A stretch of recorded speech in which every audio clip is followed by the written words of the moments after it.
Hello student, আমি তোমাদের dahlia ma'am. আশা করি তোমরা ভালো আছো, আমিও ভালো আছি। আজ আমি তোমাদের সামনে তোমাদের মেজর বেঙ্গলি সেকেন্ড সেমিস্টারের প্রথমার্ধ থেকে যে বিষয়টা তোমাদের সামনে তুলে ধরবো তা হলো কাব্য কবিতা থেকে বিহারীলাল চক্রবর্তীর যে অবদান রয়েছে সেটা। আগের দিন আমি তোমাদের সামনে আলোচনা করেছিলাম মাইকেল মধুসূদন দত্তের অবদান কাব্য সাহিত্যে, কাব্য কবিতা সাহিত্যে। তো আজকে আমি তোমাদের কাব্য কবিতার ইতিহাসে বিহারীলাল চক্রবর্তীর যে কাব্যগুলো রয়েছে সেই কাব্যগুলো সম্পর্কে তোমাদেরকে একটু কিছু কথা বলবো। তো তার আগে একবার বলে রাখি, আমাদের অনলাইন ক্লাস কিন্তু শুরু হয়ে গেছে। আমাদের কোর্স মাত্র 6 মাসের এবং আমাদের কোর্স ফ্রি মাত্র 999 টাকা।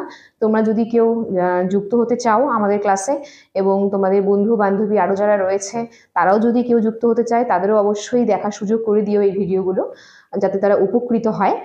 আর আমাদের দেওয়া নাম্বারে তোমরা সত্বর যোগাযোগ করো। আমাদের যোগাযোগ নম্বর 62959162827076398606। ঠিক আছে, চলো তাহলে আজকে ক্লাস শুরু করা যাক। আমরা আজকে যে টপিক নিয়ে কথা বলবো সেটা হচ্ছে বিহারীলাল চক্রবর্তী, কাব্য কবিতায় বিহারীলাল চক্রবর্তীর অবদান। দেখো, বিহারীলাল চক্রবর্তীকে ভোরের কবি বলা হয়, ঠিক আছে, ভোরের পাখি বলা হয়। আমরা জানি ভোরের পাখি বলা হয়, কিন্তু কোথায় বলা হয়েছে, কে বলেছে, সেটাও আমরা আজকে জানবো।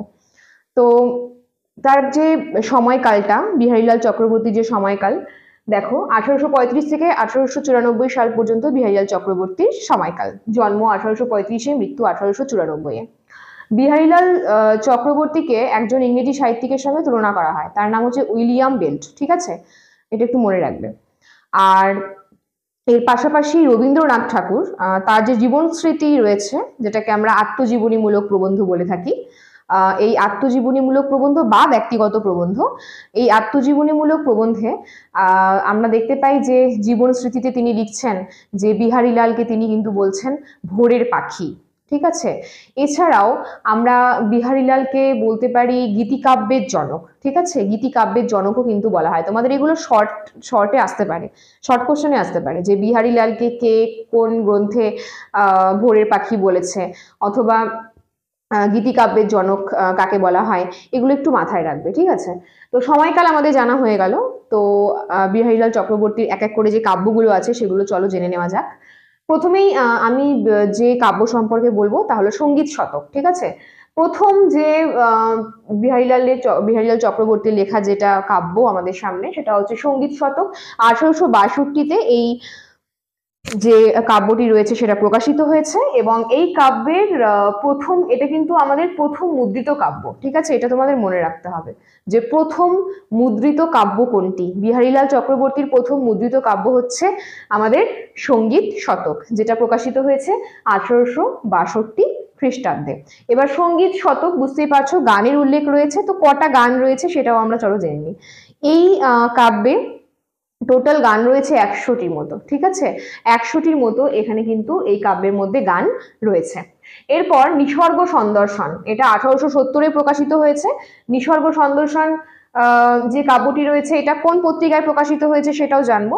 পত্রিকা হচ্ছে অবোধ বন্ধু পত্রিকা। এটা খুব ভালো মতো মনে রাখবে যে নিসর্গ সন্দর্শন যে কাব্যটি রয়েছে সেটা কোন কাব্যগ্রন্থ, কোন পত্রিকায় প্রকাশিত হয়েছে, সেটা হচ্ছে অবোধ বন্ধু পত্রিকা।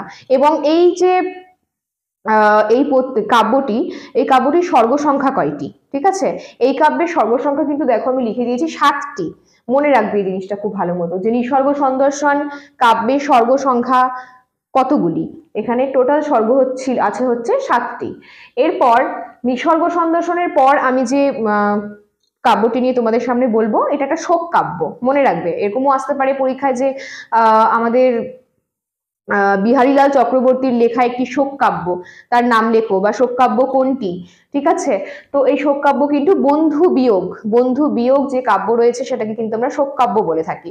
এবং এই বন্ধু বিয়োগ কাব্যটি কিন্তু 1870-এ প্রকাশিত হয়েছে এবং এটি পূর্ণিমা পত্রিকায় প্রকাশিত হয়েছে। আগেরটা ছিল অবোধ বন্ধু, আর বন্ধু বিয়োগ যেটা রয়েছে সেটা হচ্ছে পূর্ণিমা পত্রিকাতে প্রকাশিত হয়েছে এবং এর সর্বসংখ্যা হচ্ছে 4টি। ঠিক আছে, আমি তোমাদেরকে তোমাদের সুবিধার্থে আমি লিখে দিয়েছি, তোমরা চেষ্টা করবে যথারীতিভাবে খাতা পেন নিয়ে বসার। ঠিক আছে, যেগুলো বলছি সেগুলো নোট করে নেবে, তাহলে মাথায় থাকবে। বন্ধু বিয়োগ 1870 প্রকাশিত পূর্ণিমা পত্রিকায় প্রকাশ পেয়েছে, সর্বসংখ্যা 4টি। এরপর আমি যে কাব্যটা তোমাদের সামনে বলবো সেটা হচ্ছে সব থেকে বিহারীলাল চক্রবর্তীর সবচেয়ে শ্রেষ্ঠ কাব্য। ঠিক আছে, সব থেকে শ্রেষ্ঠ কাব্য হচ্ছে সারদা মঙ্গল।